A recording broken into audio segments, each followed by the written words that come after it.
Hello everyone! The desert of Vol'dun, located in the northwestern part of Zandalari, that was once upon a time a vibrant jungle. All of that changed when the Akir attacked thousands of years ago, leaving nothing but desert and ruin in their wake. The Akir, they were part of the Black Empire, minions born of the old god's blight. So what did the Zandalari do with such an inhospitable area? They turned it into an area to exile their criminals. Most of them will die, while some of them are able to keep themselves going, and our adventure into the area that begins with suspicions from Princess Talanji. General Yakrazet, he is up to something, but she doesn't know what. Anyone who questions his actions, they earn themselves a trip to the sands, and as long as he remains in power, her city will never be safe. He has no love for the Horde either, as his people, the Faraki tribe, they've been crushed into the dust by them. Working his way up, he's become a member of the Zantruli Council, but like we've seen with Prophet Zul and Yasma for example, not all of them are loyal to the crown or the people. We go around the city, and we ask a couple of questions. A Central tries to take our life for doing so, while Bladeguard Kaja is aware that something's up.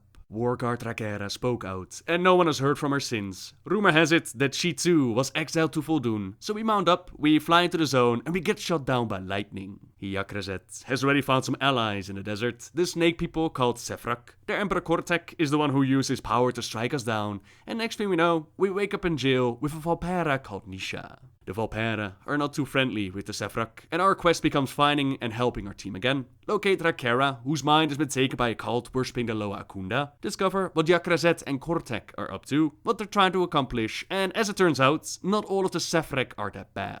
They actually have a bit of a civil war on their hands, and this goes back to their ancient history. The Akir, they were not the only creatures of the old gods that fought in Vol'dun. They also had a Kafraxi by the name of Mifrax the Unraveler. You might remember the story as to how Tyr sacrificed himself in his battle against other Kafrax and they entombed it. A similar thing has happened here. It was their Loa called Sefralis who sacrificed herself to save them from this monstrosity, but not before was able to destroy the disc at the heart of Atula Man. After witnessing his destruction firsthand, they knew that something had to be done to prevent anyone from raising Mifrax again. Keeper Sulfus, often called the First, he had immense power, but he knew that it wouldn't be enough to seal the tomb alone. He sought out others to share the responsibility, to which Keeper Vorik and Kortek agreed.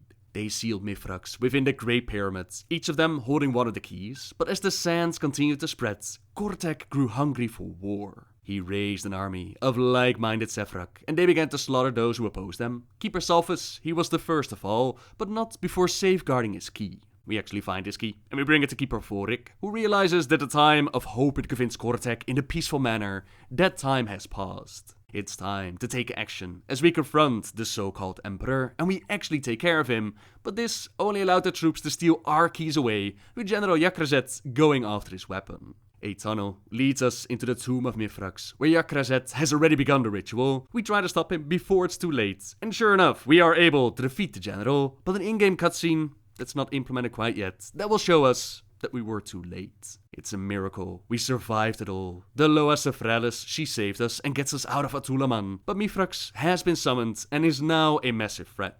Rakera will inform Princess Talanji herself, while we get Nephanos up to speed, who in turn will inform the Dark Lady we're going to need all the help we can get to stand against the threats of ancient times past. The dungeon connected to the zone that is called the Temple of Sefralis, which is sadly not available for testing quite yet, nor does it have a real dungeon journal description. It appears from the information that we do have that Yakrazet's forces are aiming at taking out the avatar of Sefralis, while the Kafraxi threats that can be found within the Uldir raid located within Nashmir. Mifrax the Unraveler, the bringer of oblivion, slayer of Sefralis. His mission complete, he returned to his master's side to await further instruction. I imagine that the mission is part of the data mine information regarding Zul and the siege of Zandalari, as well as the seals connected to Gahun. They're aiming at breaking that final seal and releasing Gahun, which falls in line with the history of Vol'dun and the Kafrax breaking the seal there, only to be struck down by the Loa. So that is the main story of the zone, while some smaller quests involve helping out the crazy Zandalari with setting up his inn. We help out the Valpera with whatever they might need, be it vengeance on the Sefrak or robbing ancient sites. We help out a cursed pirate crew to steal the share of the loot.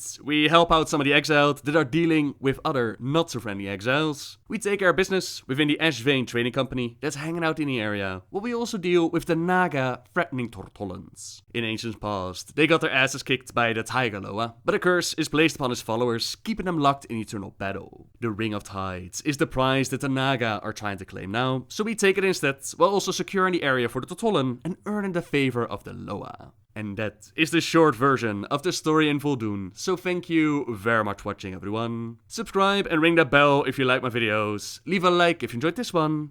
And until next time, guys. See ya!